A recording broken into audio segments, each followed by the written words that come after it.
You're tuned in to 88.5 FM, where the Valley comes alive. Now on VCA 885, where the Valley comes alive, we're covering all things sport in the Swan Valley. This is In the Sheds with Albie, Brucey and Donnie. That's right, you're in the Sheds and you are with Albie, Brucey and Donnie. How you doing today, guys? I'm good, Albie. Yourself? Yeah, not too bad. How about you, Donnie? Really good. Pumped for a big show, mate. We do have a big show today. We've actually got two guests coming in today, which is a first time for us. We're live streaming the show at the moment, and we're going to warn you that it's we can only live stream for about 45 minutes at a time, and then we have to put up a new link. But it's a brave new world for us. So if you jump onto our Facebook page at the Sheds 885, you will be able to find the link to live stream.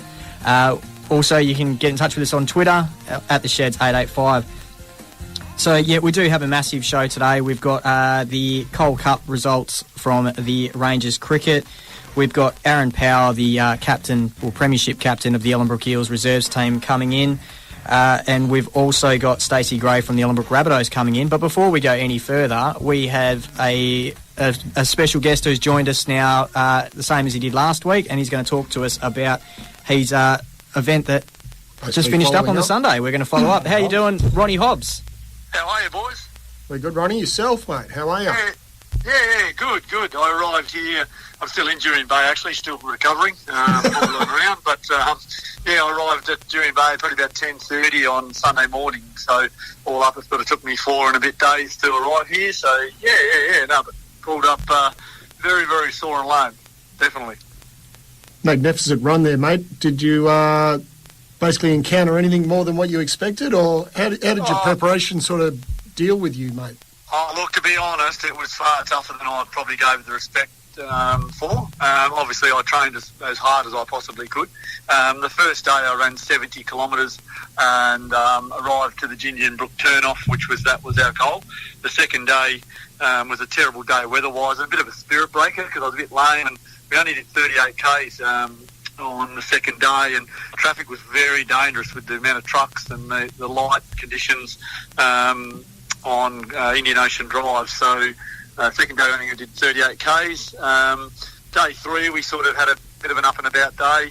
I got up and a couple of my mates from the Ellenbrook Footy Club joined me. Jesse Manning went 30 Ks, and Big Red dressed as Forrest Gump and did about 10 Ks with me. So I ended up doing 50 Ks on day 3.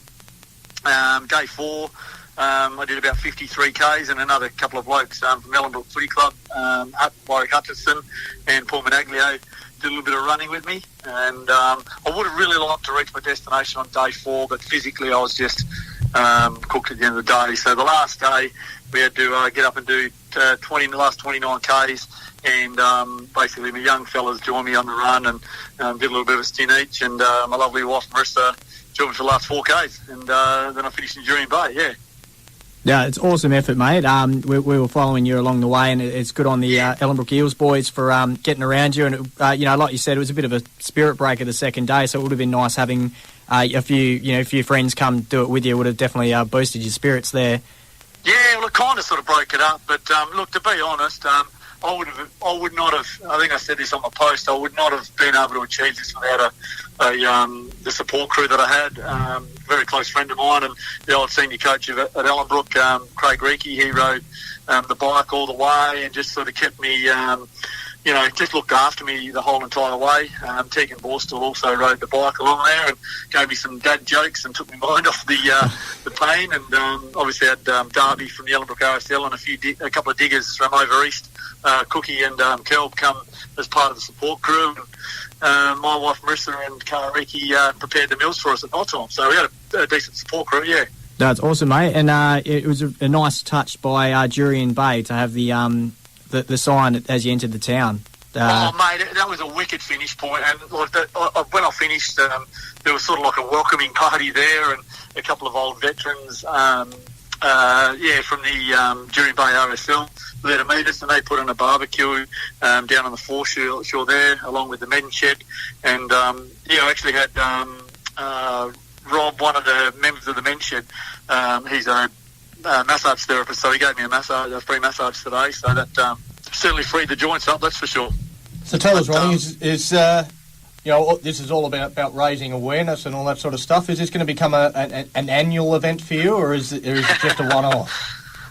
Look, to be honest, that was bloody tough, boys, and I reckon I don't think my wife would allow me to go down that road again, because I'm only just sort of I'm quite sore. I've pulled up quite lame, and it's going to take me a bit to get over it. But look, I'm absolutely overwhelmed with the amount of awareness that we created, like through this Facebook page and the live streams. We've had thousands of views on the videos, and I think because I obviously set up the page, I can see how many people interacted throughout the Facebook page, and I think we reached about 25,000 people that have reacted and got on that page over the duration of the run. So that's fantastic, and we've actually managed to raise probably over $12,000 for the Soldier On Foundation, which obviously goes towards veterans suffering PTSD. So I'm absolutely wrapped with the response we received, definitely. Yeah, that's a wonderful effort, mate. That's a lot of money raised. Now, just tell us, how was that first beer? Oh, mate, absolutely enjoyable.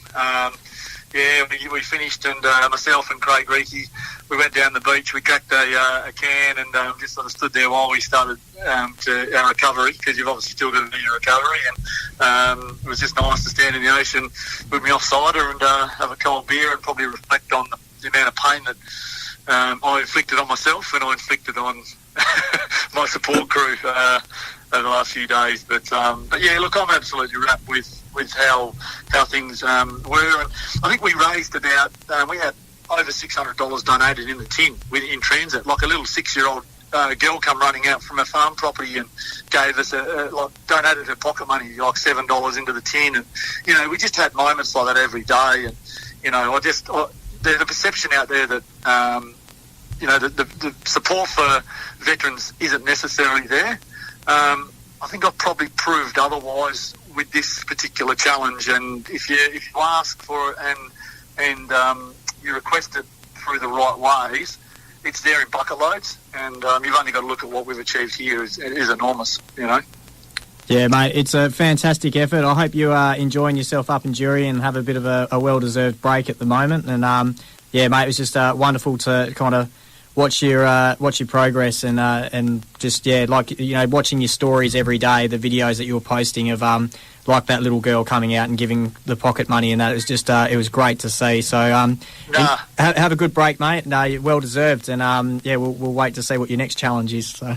No worries, boys. But look, on behalf of all my support crew and the Soldier On, I do wish to pass on my thanks to you fellas. I have been noticing you've been sharing my posts, and I got the opportunity to come in and pump it up a few weeks before I stepped off and that. So I absolutely appreciate your guys' support, and it's all about creating awareness. The money's fantastic, but to put the issue out there, that's probably more important than the money we've raised, definitely. No worries, mate. Will you take it easy and have a nice cold one?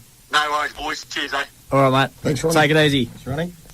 And that's the fourth host of the show, basically. He's been on every week, actually. Yeah, we might have to get him a permanent gig on here. So we'll just be back in a moment, and we'll get straight into some results. No, we won't. Yes, we will. There we go. FM, where the valley comes alive. Oh, we're off to a great start. So we've got some results from the weekend, and as well as it was great with Hobbsies. You can't really talk that up enough. But we also had another charity event on the weekend. So we had Paul Fernie come in to talk to us from the Ellenbrook Rangers. Now, they had the Coal Cup on the weekend, which we talked about with Paul. Now, he's let us know that the early indication is they've raised about $3,000 on the day for the Make-A-Wish Foundation. So that's just a wonderful effort in itself. So the Coles Crusaders, that were captained by Cole's 8-year-old brother Kobe, they went on to claim victory. And weather was fantastic. The turnout was amazing down there, and you got to consider as well it's at the same time as what the NRL Grand Final was, so they had a bit of competition there, and they've still had a really, really good turnout and a good day. So well done to the Ellenbrook Rangers on that. I know the Make-A-Wish Foundation will definitely be happy with that little contribution. Well, not little, sorry, that contribution. Well, just from a community-based event, one day, $2,000. once again, it's probably got a lot of things, same sort of thing as what Hobbsy is. It's got a lot more to do about the awareness of what they were raising the funds for. While the dollar value was always fantastic, but it's also the awareness of what actually what they were there for. So good work for the Rangers. Yeah, definitely. And just an event that's coming up in a couple of weeks, and this one's more a fundraising for the club itself. But the Ellenbrook United are having a sausage sizzle, and that'll be on Saturday the 14th. And I'm assuming it's going to be at Bunnings because that's where every sausage sizzle is. Sorry, it doesn't actually say that. We'll find out exactly where it is, but the Ellenbrook United will be doing a sausage sizzle. It's from 8 a.m. to 10:30, and then 10:30 through to 1 p.m. And that's to raise funds for the club. And let's be honest, I mean, you get your money from your players and your match fixtures and stuff like that, but your fundraising does go quite a long way to helping out your team and all the rest of it. We're going to have a quick moment, and then we're going to get into the blowtorch. We missed it, quite a bit of it last week, because we got so wrapped up with a few other things. So we've only got one thing we're going to blowtorch this week, and I think it's a very, very deserving one. And this time, you will actually hear the play out.